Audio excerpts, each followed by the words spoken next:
നമസ്കാരം, ഇത് IBN മലയാളം. ഈ അവധിക്കാലത്ത് 2 മുതൽ 8 വയസ്സ് വരെയുള്ള കുരുന്നുകൾക്ക് അറിവിന്റെ മധുരമേകി ഇന്റർനാഷണൽ പ്രീ സ്കൂൾ ബ്രാൻഡായ ടൈം കിഡ്സ് ഒരുക്കുന്നു കിഡ്സ് സമ്മർ ക്യാമ്പ്. കുഞ്ഞു മനസ്സിന് ആഹ്ലാദം പകരാൻ ഇന്റർനാഷണലി ഡിസൈൻഡ് ആക്ടിവിറ്റികൾ ഏപ്രിൽ 8 മുതൽ ആരംഭിക്കുന്നു.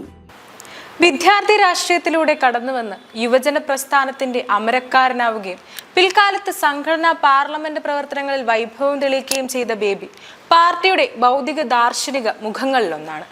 പേരിൽ മാത്രമേ ഉള്ളൂ ഈ ഓമനത്വം. പേരിന് മുന്നിലുള്ള 2 അക്ഷരങ്ങൾ രാഷ്ട്രീയത്തിന്റെ മാസ്റ്റർ ബിരുദമാണ്. 1954 കുന്നത്ത് PM അലക്സാണ്ടറുടെയും ലില്ലിയുടെയും 8 മക്കളിൽ ഇളയവനായാണ് ജനനം. പ്രാക്കുളം NSS ഹൈസ്കൂൾ, കൊല്ലം SN കോളേജ് എന്നിവിടങ്ങളിലായിരുന്നു വിദ്യാഭ്യാസം. SFIയുടെ പൂർണ്ണരൂപമായ KSFിലൂടെ ആയിരുന്നു ബേബിയുടെ രാഷ്ട്രീയ പ്രവേശനം. 1975 SFIയുടെ കേരള ഘടകം പ്രസിഡന്റായി. 1977 കൊല്ലം ജില്ലാ കമ്മിറ്റിയിലുമെത്തി. 1978 ലോക യുവജനമേളയിൽ ഇന്ത്യയെ പ്രതിനിധീകരിച്ചു. 1984 സംസ്ഥാന കമ്മിറ്റി അംഗമായി. 1989 കേന്ദ്ര കമ്മിറ്റി അംഗമായ ബേബി 2012 PBയിലെത്തുന്നത്. SFIയുടെയും DYFIയുടെയും നിർണായക ചുമതലകൾ അദ്ദേഹം വഹിച്ചിട്ടുണ്ട്. 1983 DYFIയുടെ അഖിലേന്ത്യാ ജോയിന്റ് സെക്രട്ടറിയായി. പിന്നീട് 3 കൊല്ലത്തിനിപ്പുറം 1987 DYFIയുടെ അഖിലേന്ത്യാ പ്രസിഡന്റ് പദവിയിലുമെത്തി. 2016 മുതൽ CPMന്റെ കേന്ദ്ര നേതൃത്വത്തിലേക്കാണ് ബേബിയുടെ പ്രവർത്തനം. 1986 1992 രാജ്യസഭ അംഗമായിരുന്നു.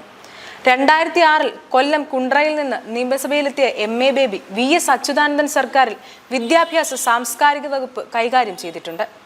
2014 കൊല്ലം ലോക്സഭാ മണ്ഡലത്തിൽ നിന്ന് മത്സരിച്ചെങ്കിലും RSPയുടെ NK പ്രേമചന്ദ്രനോട് പരാജയപ്പെട്ടു. ബേബിയെ ജനറൽ സെക്രട്ടറി ആക്കുന്നതിനെതിരെ ബംഗാൾ ഘടകം എതിർപ്പുന്നയിച്ചിരുന്നുവെന്നാണ് വിവരം. എന്നാൽ ബേബിയുടെ എതിർപക്ഷം പരിഗണിച്ചിരുന്ന കിസാൻ സഭ ദേശീയ പ്രസിഡന്റ് അശോക് ദാവ്ലെയുടെ നിലപാട് PB യോഗത്തിൽ വഴിത്തിരിവുകയായിരുന്നു. ബംഗാളിൽ നിന്നുള്ള മുഹമ്മദ് സലീമിനെ ദാവ്ല നിർദ്ദേശിച്ചു. എന്നാൽ താനില്ലെന്ന് സലീം വ്യക്തമാക്കി. ഇതോടെ തർക്കം വേറൊരു വഴിക്കായി. ഒടുവിൽ ഭൂരിപക്ഷ അഭിപ്രായം മാനിച്ച് ബേബിയെ നിർദ്ദേശിക്കാൻ PB തീരുമാനിക്കുകയായിരുന്നു. രാഷ്ട്രീയ കോളിളക്കങ്ങൾക്ക് വഴിവെച്ചായിരുന്നു അച്യുതാനന്ദൻ സർക്കാരിന്റെ സമയത്ത് വിദ്യാഭ്യാസ മന്ത്രിയായിരുന്ന ബേബി പ്രീ ഡിഗ്രി വിഷയത്തിൽ കുഴങ്ങിയത്. പിന്നീട് കവിയൂർ അനഘ കേസിൽ ആരോപണങ്ങൾ ബേബിയെ തേടിയെത്തിയെങ്കിലും കോടതി രാഷ്ട്രീയക്കാർക്ക് ഈ കേസിൽ പങ്കില്ല എന്ന് പറഞ്ഞതോടെ ആരോപണത്തിൽ നിന്ന് മുക്തൻ. അത്ര ക്ലീൻ ചിറ്റുള്ള നേതാവാണ് ബേബി.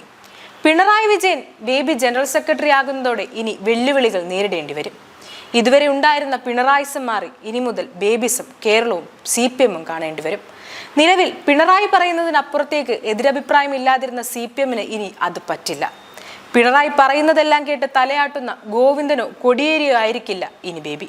മരുമകനായ മുഹമ്മദ് റിയാസിനെ പിൻഗാമിയാക്കി കേരളത്തിലെ പാർട്ടിയെ കൈപ്പിടിയിൽ ഒതുക്കാമെന്ന പിണറായി വിജയന്റെ ആഗ്രഹങ്ങൾക്ക് കൂടിയാണ് MA ബേബിയിലൂടെ പാർട്ടി മറുപടി കൊടുത്തിരിക്കുന്നത്.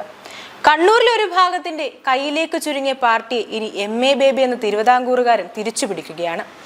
പാർട്ടിയിലെ കണ്ണൂർ ലോബിയുടെ നോട്ടപ്പുള്ളി ആയിരിക്കും നിലപാടിന്റെ ആൾരൂപമായ MA ബേബി. ഇനി MA ബേബിക്ക് പാർട്ടി ആസ്ഥാനമായ AKG സെന്ററിൽ നൽകിയ സ്വീകരണത്തിൽ നിന്ന് കേരളത്തിലെ പാർട്ടി സെക്രട്ടറി MV ഗോവിന്ദൻ പങ്കെടുക്കാതെ മാറി നിന്നതിൽ നിന്ന് തന്നെ അത് മനസ്സിലാക്കാം പാർട്ടിയിലെ കണ്ണൂർ ലോബിയുടെ വികാരം.